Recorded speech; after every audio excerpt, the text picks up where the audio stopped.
Thomas d'Aquin est un parfait crétin, un cancre puissant, parce qu'il confond le Christ à l'Antéchrist. Il est en cela aussi crétin que Nicolas Sarkozy, qui a fait des injures l'année dernière à Dakar, et le crétin cancre de Général de Gaulle. Toute la théologie de Thomas d'Aquin est fausse. Il sait pas ce qu'on appelle la grande tribulation, et toute la théologie que les fausses religions pilleurs de diamants ont hérité de ce cancre est fausse.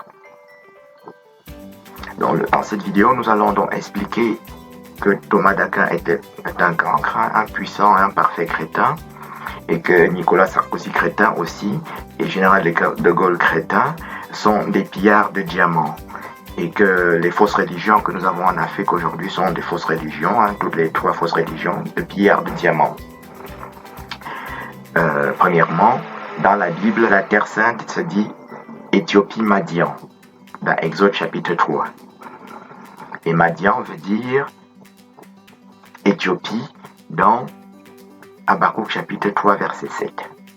Et dans toute la Bible, de l'Ancien Testament au Nouveau Testament jusqu'à l'Apocalypse, il n'y a pas d'autre Terre Sainte. Donc la Terre Sainte soi-disant en Arabie est fausse. La Terre Sainte soi-disant à Rome est fausse. La Terre Sainte Ashkenaz Abba aussi, qui sont des créateurs du Ku Klux Klan, par Albert Pike, est fausse. Et c'est pour cette petite raison qu'ils essayent d'assassiner le docteur Tuech, qui l'ont aussi enfermé en psychiatrie pendant 2 ans. Le docteur Serge Tuech est un très grand chirurgien et ça fait 20 ans qu'il n'a même pas touché un bistouri. Ça s'appelle donc nation barbare, comme nous voyons sur les cartes. Et il faut rendre un barbare selon sa barbarie. La première étape ici, c'est de rendre donc insulte pour insulte, mais chaque chose doit être rendue selon sa barbarie. Voilà. L'antéchrist que Thomas d'Aquin présente et que les fausses religions enseignent se trouve dans Apocalypse chapitre 6, versets 1 à 2 jusqu'à 3.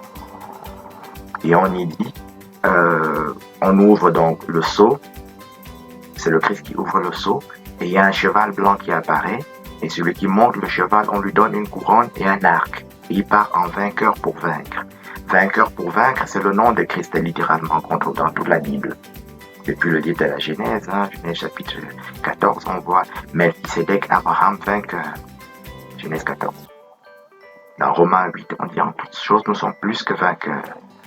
Et chaque fois qu'on voit vainqueur, dans Apocalypse chapitre 17, verset 14, on dit le Christ sera vainqueur de la guerre.